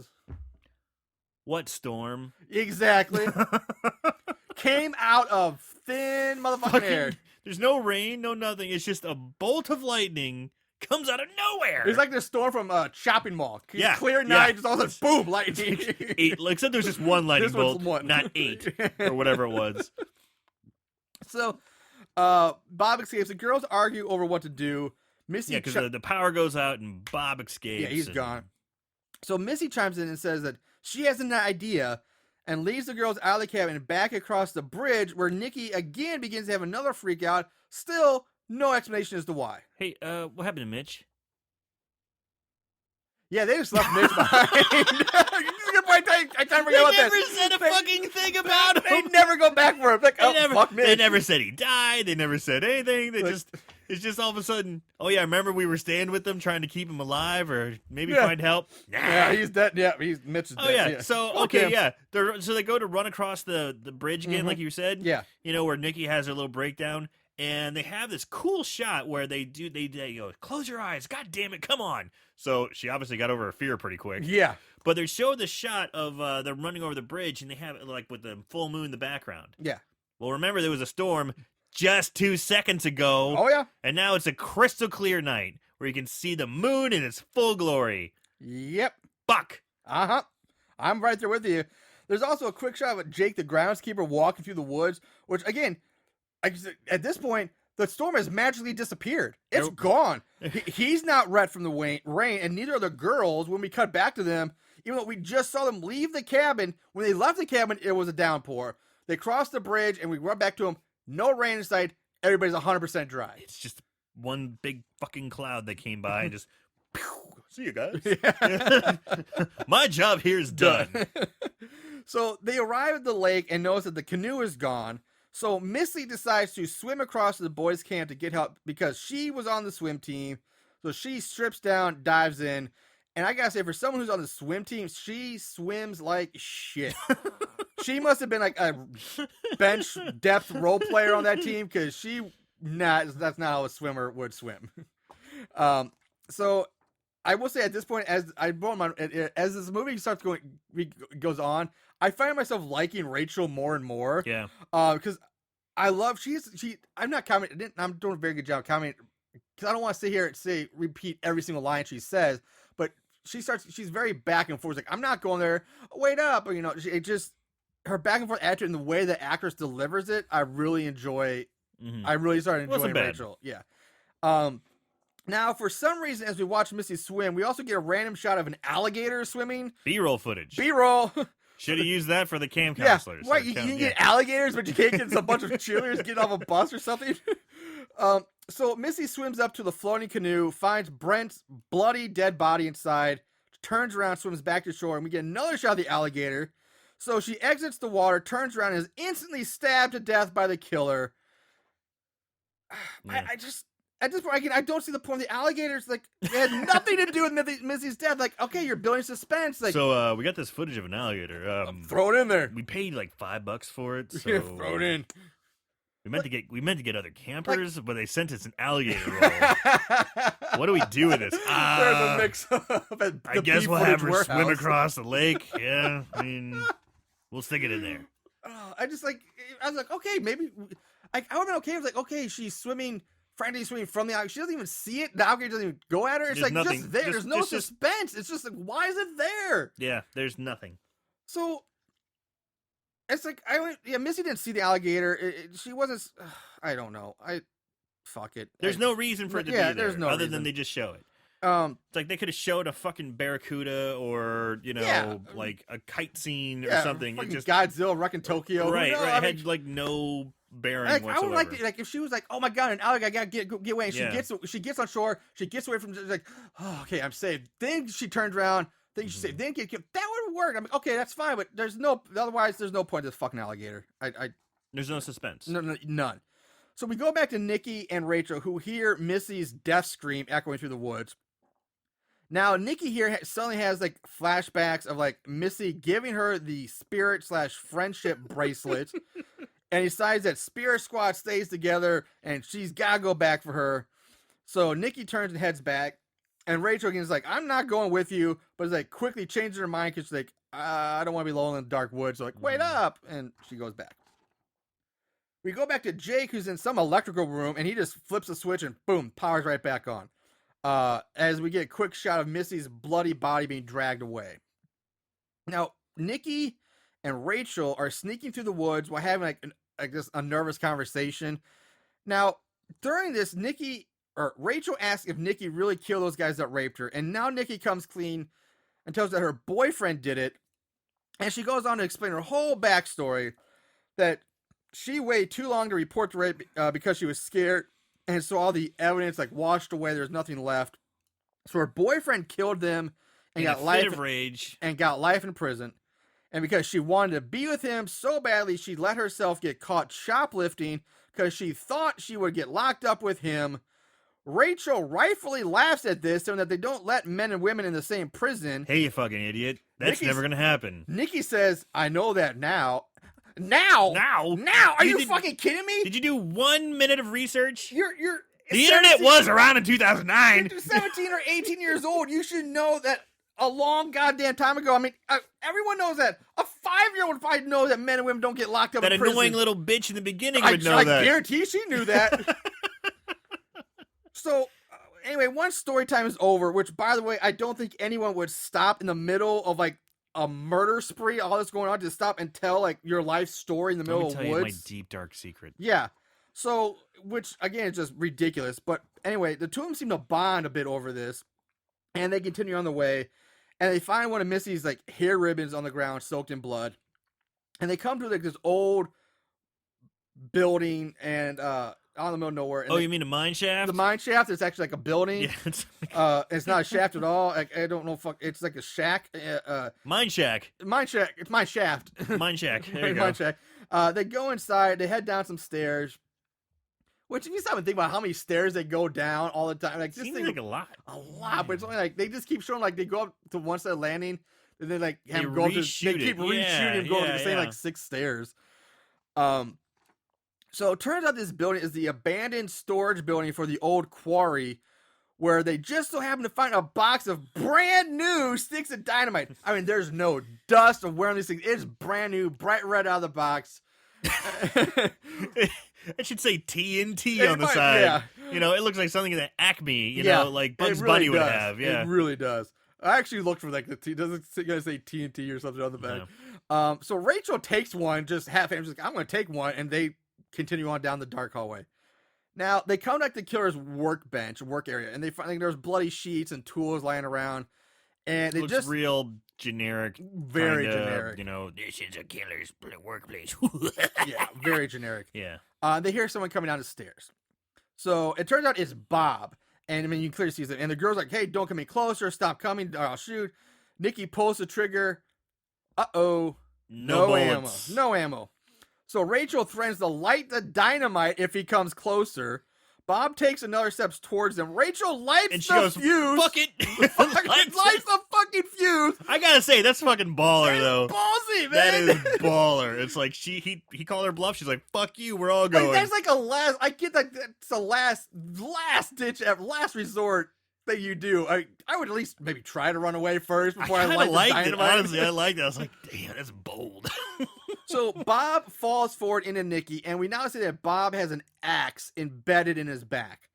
Rachel tries to blow. It's like, uh-oh. She tries to blow out the fuse, realizes she can't do that, so she just drops on the floor and runs up the stairs.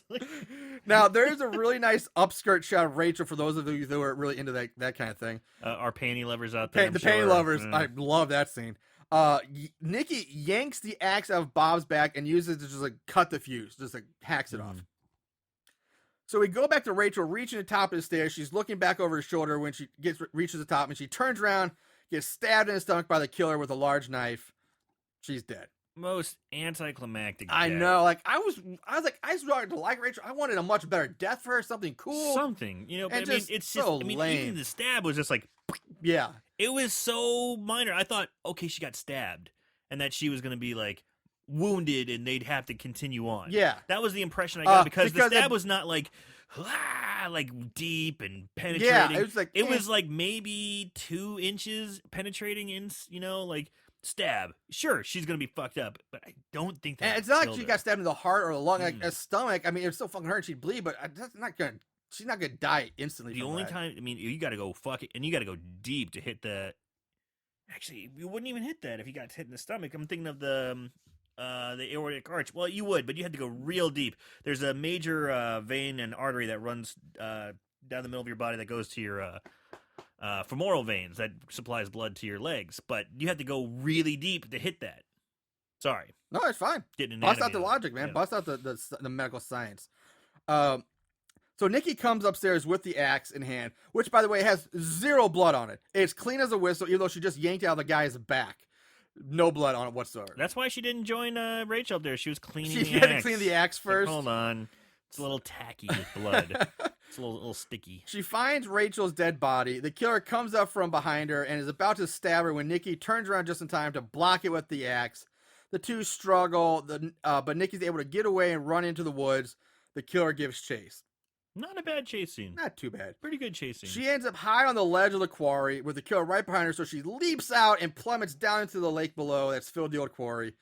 Which, again, you can clearly see is just a blue screen sky behind her, which is the same fucking moon and all that they used before. Yeah, and they've shown this the same moon with the axe in the air over and over. I think they and showed over. the same thing when he killed Mitch with the axe. Yep, The moon yep, was there. It's, yep, yeah, they yep. repeat Same that moon footage. shot, except it was when they were running across the bridge. Yeah, So they got their money's worth he out of that loves moon. that moon shot.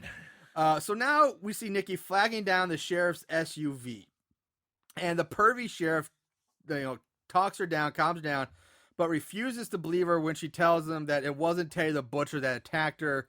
Eventually, he drives him back to the camp so he can investigate despite Nikki's adamant disapproval. What does he drive through to get to the camp? The mud. The mud.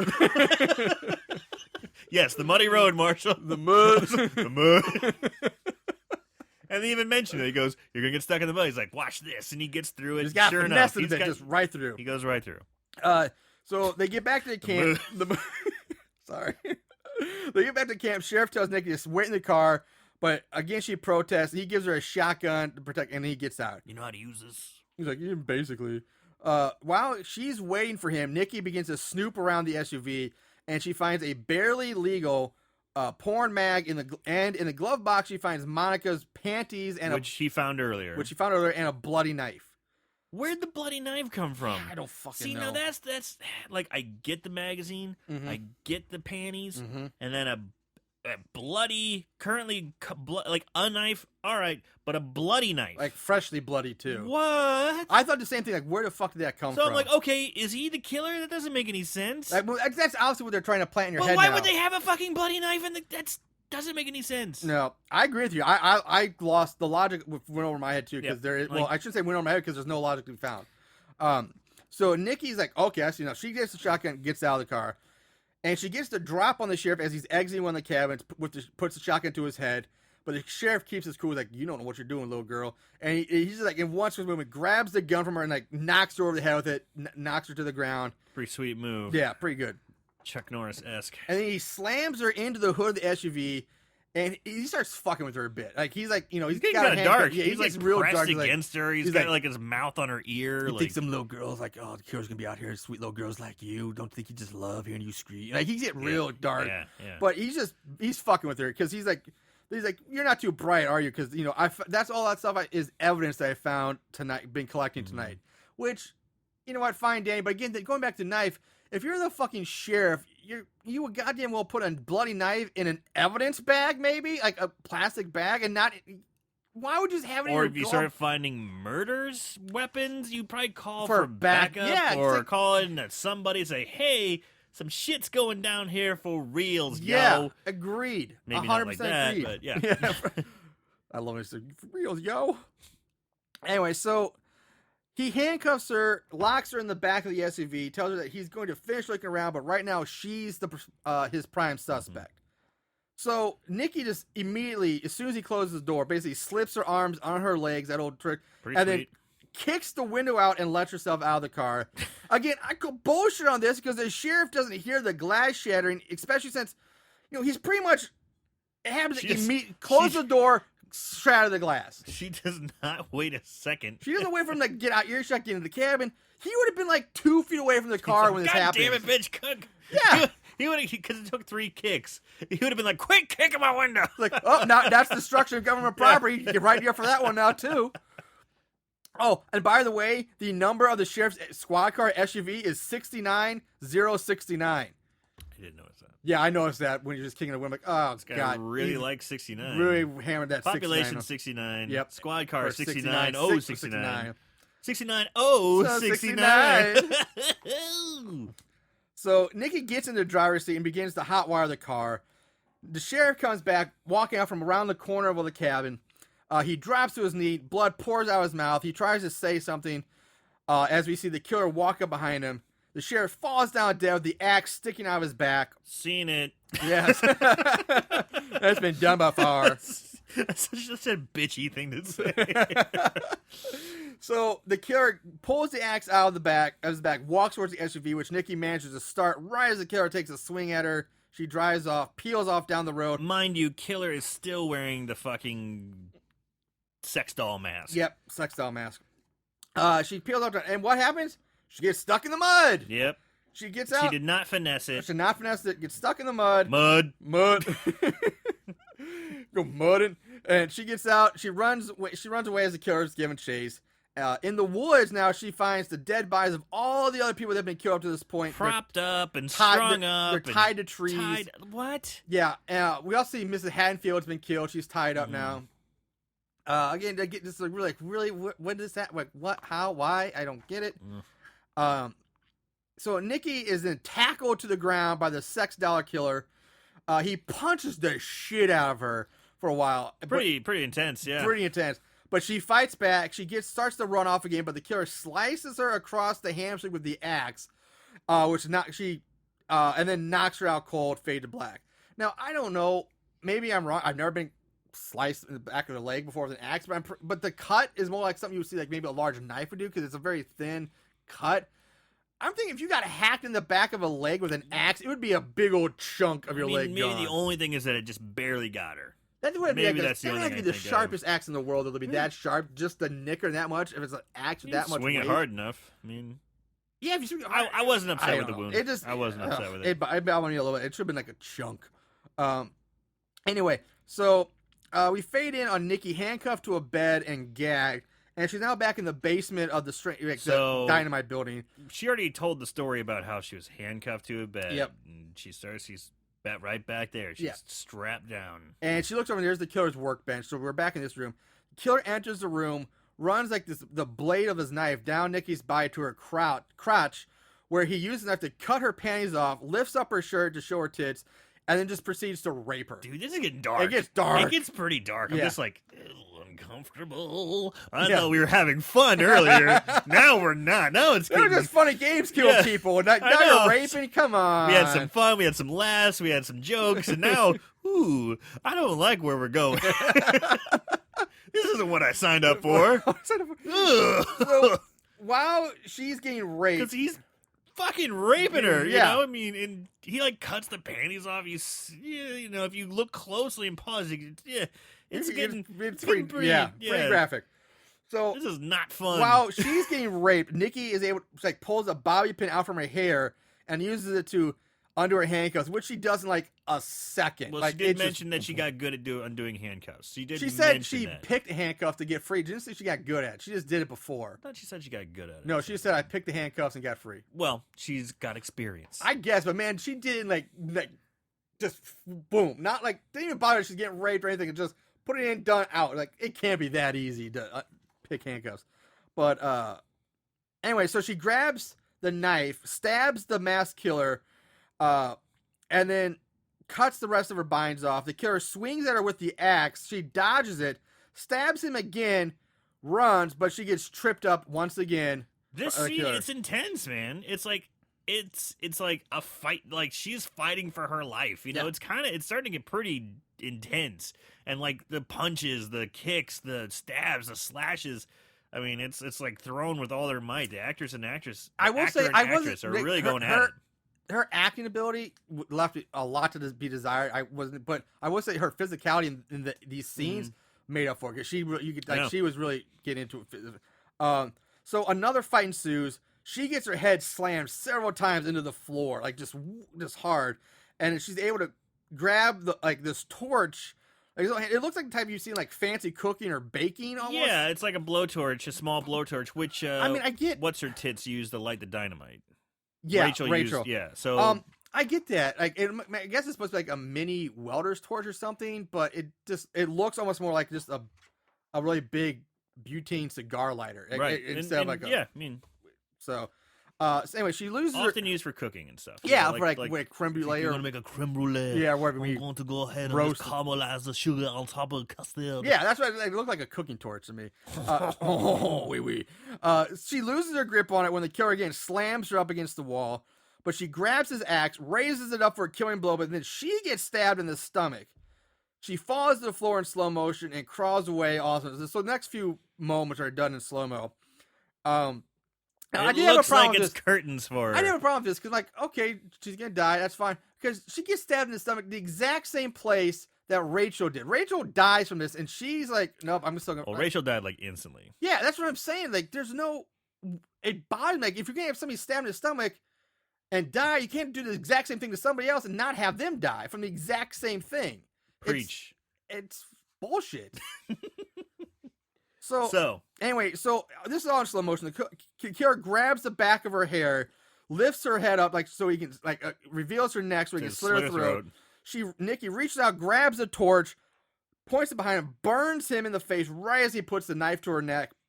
Killer falls to the floor, frantically rips off the mask to reveal a now burnt-faced Bobby, the gas station attendant. Didn't see that coming. Yeah, didn't see that. Yeah, come on. He's like the only character left. So Bobby gets up, but he's knocked back down again, knocked down and out by Nikki. But of course, he just sits up behind like the Michael, sits up. Kane, Undertaker, Michael Myers sit up. But because she's there catching her breath, thinking he's out of it. Again, he slams her up against the wall, picks up the axe, and is about to kill her when Nikki says, if you just want to tie me up and fuck me, all you had to do was ask. And then she knocks over a gas can, spilling the gas on the floor, then uses the torch to ignite it, which, again, I call bullshit on because why would the killer stop that long to let her do that? You have to act because it's a sweet line. I'll give you that. It's a sweet line. Okay, sweet line. Get the line out. But then he stands there with the axe above his head while he actively watches her knock a gas can over that pours on and then light it. Like, he just stands, like, bring the axe down and kill her. Why are you waiting so long? Don't like it. I didn't have that much of a problem with it. It's just weird. It's like, there's so much time that she would easily have been chopped in the head. Like, just axe the head. But because if it was real life, then she'd be dead. I hear you. So anyway, she ignites it. Bobby goes up in flames. Nikki crawls away. And I also call bullshit on this because Nikki would have been caught on fire too. All right, I didn't mind her squirming away and not being caught on fire. What I did have a problem with was Bobby doesn't scream. He's lit on fire, and he's like, ugh. Holy shit, you're right. I didn't even know that. Very uncomfortable. Yeah, he doesn't scream. I mean, he screamed when he got burned a little bit in the face while they're fighting. He's like, all appropriate. Yeah. He gets lit on fucking fire, and he's just like, man, this is inconvenient. Ugh. Oh, jeez. You're right. I missed that. Yeah, you're right. I didn't even think about that. Scream. I mean, from what I understand, burning is incredibly painful. They've been saying for years it's probably one of the most painful ways to go. And he's like, it sucks. It's like you got a bad hemorrhoid or something. Yeah. So, yeah, I was upset. I think I was too busy with the fact that Nikki should have been caught on fire, too. That gas was everywhere. She would have been the nose. But so anyway, she pulls herself up, heads to the stairs. But once again, she's tripped from behind when Bobby grabs her ankle. Who's like burnt to a crisp. She kicks him in the face, knocking him back down the stairs. He lands right in front of the box of dynamite, which explodes in his face. Mind you, a box full. A box, and this is like a big ass, like a 2 foot by, like a 2 by 2, 2 by 3 foot box of dynamite, full to the brim, minus 1 stick from earlier. Which would still be there in the basement, by the way, to explode. Explodes in his face.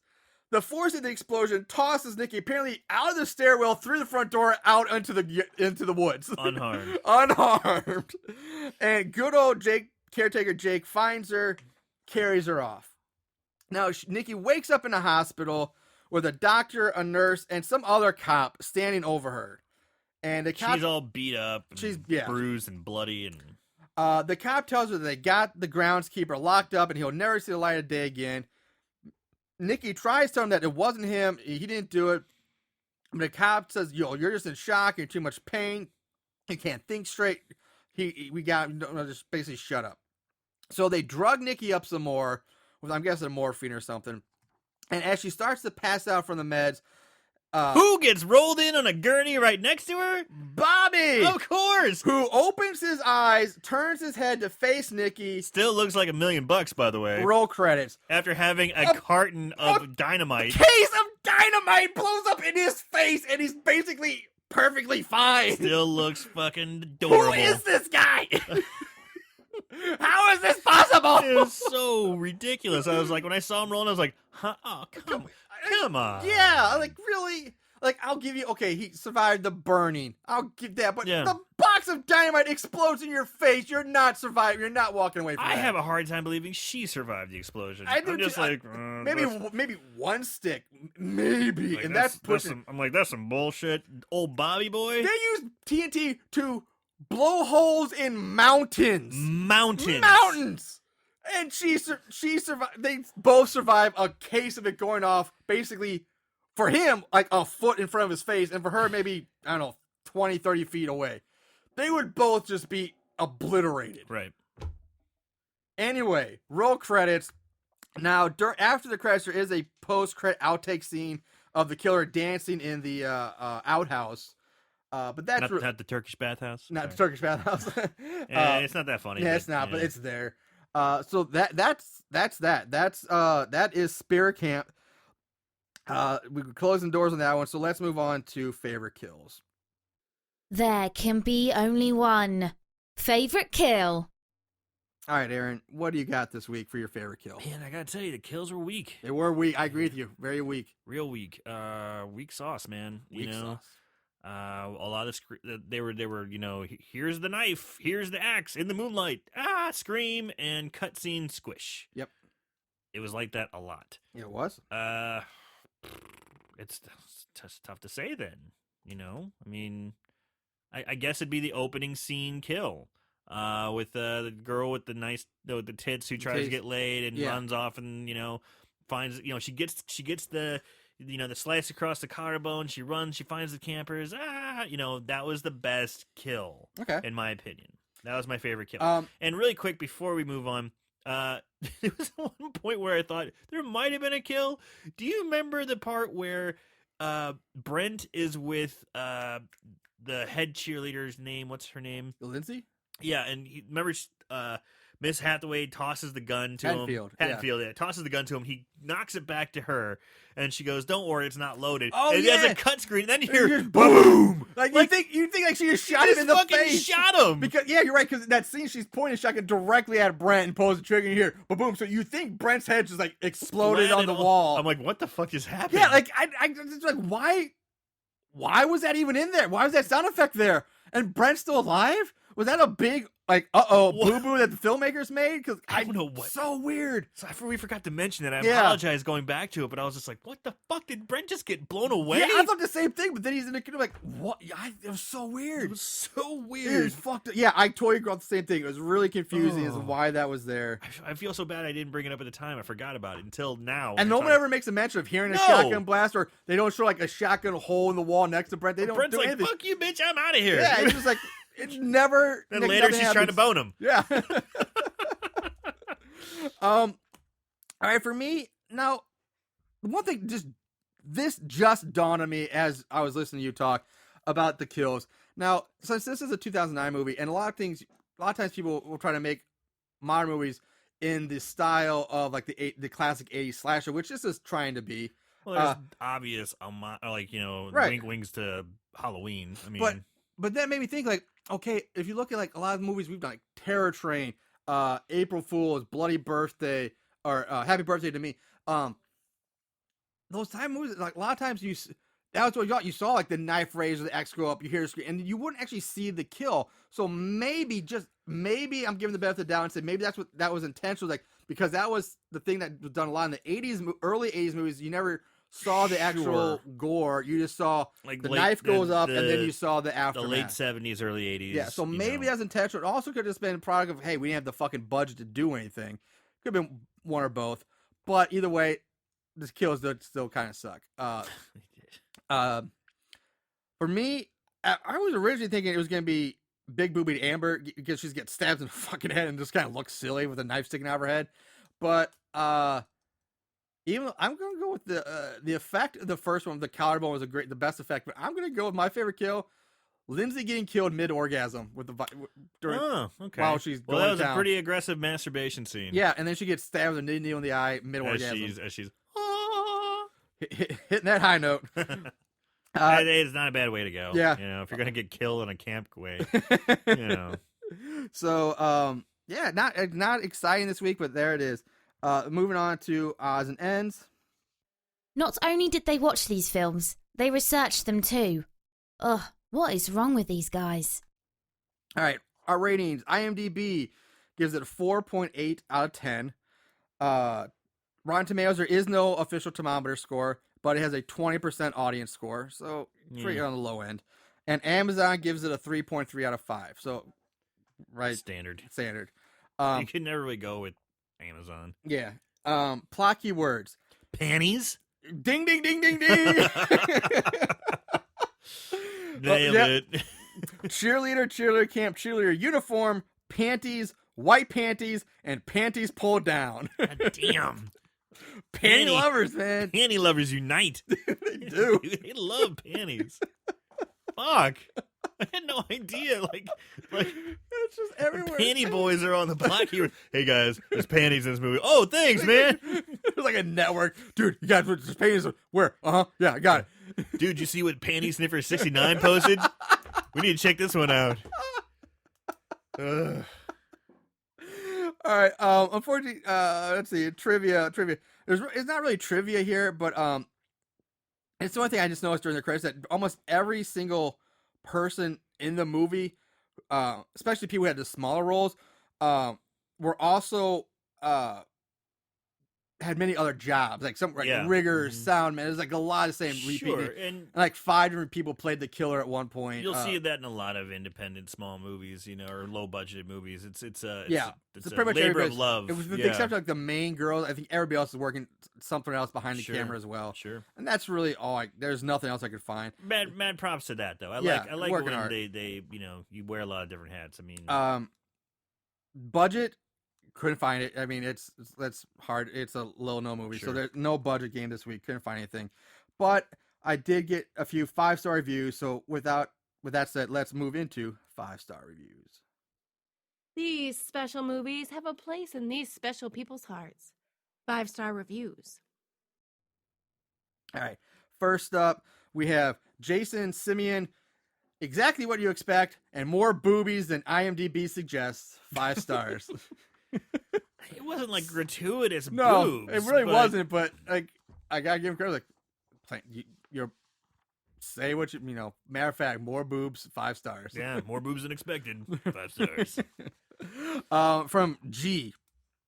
Still one of the most entertaining to watch a dozen times later. Fun, violent, gory, and the most beautiful Roxy Van Diver in the lead role. She definitely is someone to watch out for in the future. And I just came across her in the October issue of Maxim magazine. So definitely, holy hell, 5 stars. Someone's a Roxy Van Diver fan. And I'll say I didn't think she was that attractive in this movie. This is okay. I- I just didn't like her hair. I didn't like her hair. I actually looked her up because like people were talking about she's the lead, so I looked her up. I saw some other pictures where she's brunette with long hair. There, she looks actually pretty darn good. With the hair in this movie, just did not. She did not look good to me. All right, and the last one from Colin. It's not often that a person will stumble on such a cinematic great such as this gem. My life was empty and I felt very unfulfilled, but when I watched this movie, suddenly I realized the value of my life and I have been made whole again. I can't decide if I should go into the ministry or some other avenue of public service, but what I do know is that if I had not watched this movie, my life would have forever been one of depression and possibly self-mutilation. So in closing, I promise you that if you take the 2 hours out of your life to watch this, you will never be the same. P.S. I saw boobies. 5 stars. It's an hour and a half, buddy. Yeah, it's not 2 hours. But I love that one. It's like a firm hour and a half. It's not 2 hours. I just love the fact that he all the emotional. P.S. I saw boobies. Pretty fun review. Yeah, that was a fun one. That's really all there was. There wasn't a whole lot of there. Yeah. So really, that wraps it up. We're gonna wrap final thoughts to close it out. Aaron, so that's good, so bad, scary. What's your thought on this one? You know, I don't think this movie exactly know what it wanted to be. You know, really, it's you're making a movie that is advertised. You're advertising as a combination of Friday 13th and Bring It On. Yeah. So you're pretty much right off the bat. You're just gonna have fun and kind of campy, horror movie. But it doesn't. It has touches of that. It doesn't go all the way. So okay, you're not gonna go all the way. It's not really Bring It On. It's not really Friday 13th. So I don't know where I was going. And to be perfectly honest, I got really excited there for a minute when they caught Bob, the guy the murderer from before. The red herring guy. Yeah, when they caught him, they tied him up, and then Rachel started getting weird, and it seemed like you think they were going to reverse the role, like they were going to start torturing him, or something was going to happen, like they were going to he was the murderer, he was the guy committing the murders, and now they have him. What are they going to do with him? They can't contact anyone. And it was going to maybe kind of turn out to be more like a fun psychological kind of thing going on. I was kind of excited. I thought the first half, that was like right at the halfway point of the movie. Kind of cool. Yeah, that's what I thought too. I was like, ooh, what's happening here? Because like we mentioned before, that scene's pretty long. So I thought that's the direction they were going. I was like, this could be kind of interesting. What's going to happen? Because you never see the bitches who are getting hunted down by the killer actually catch the killer. That could have been something fun. That could have been something interesting. Instead, he gets released, and we just go back to the same old formulaic, movies that we've seen over and over and over and over and over again. So, with that said, and even I like a formulaic movie too, but it just didn't seem to hit home for me. I'm gonna say, I like independent films. I like small. I like the effort, but I'm just gonna say so bad it's scary. So bad it's scary from Aaron. I agree with you a lot on a lot of points you made. There were things I was definitely disappointed in, but at the same time, now I can't even think. All these things I was going to say about now, I can't even think.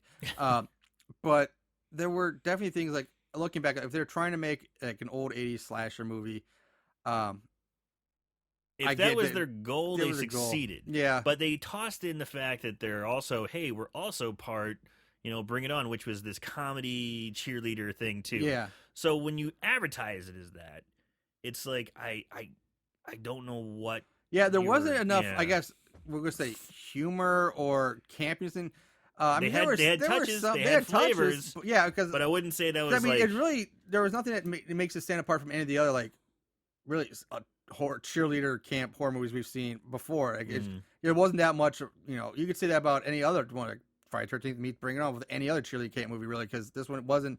The humor wasn't kind of missed the mark, except for Brent. Brent was great. And I think Rachel did have some good stuff. Mm-hmm. But otherwise than that, it was just, But being that this is what they were trying to do, even though you kind of liked it and kind of hated it, you were kind of on the fence about it, but they had all the classic cliche horror movie tropes. They had the creepy guy who warns them. They have the killer that keeps coming back ridiculously too much. They had the power going out, stuck in the mud. No, I mean, they pretty much inserted every stereotype you could into this movie. And I'm pretty sure, obviously that to me was obviously intentional, and that was for the point. So I don't know. I agree with you. There's parts it's not that great, but it's not that bad. I don't think it's necessarily bad, but would I tell someone, hey man, you really got to go see this? Me? I can say it's not. I'm still gonna say so bad it's good, Mm-hmm. but I'm not gonna say you have to go out and see this right now. Like, if you get around to it, it's not that bad. It's there's some good stuff. I mean, Brent's funny. You get some tits. Rachel, I think, is funny as it goes on. Gets much better. She became a much more interesting character. Much more. I like to have seen more Mm-hmm. Rachel at the end. I hate the way she went. She was a lame ass death. I thought she deserved a better death scene, but it definitely has a flaw, especially with like the killer getting blown up by dynamite and he's perfectly fine. That's probably the biggest flaw of this whole movie.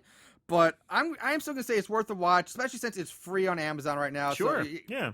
Go. If I say watch it, Aaron says skip it. Make up your own mind. We're split this week. So that's it. We're gonna wrap up. Remember, check out our Facebook page.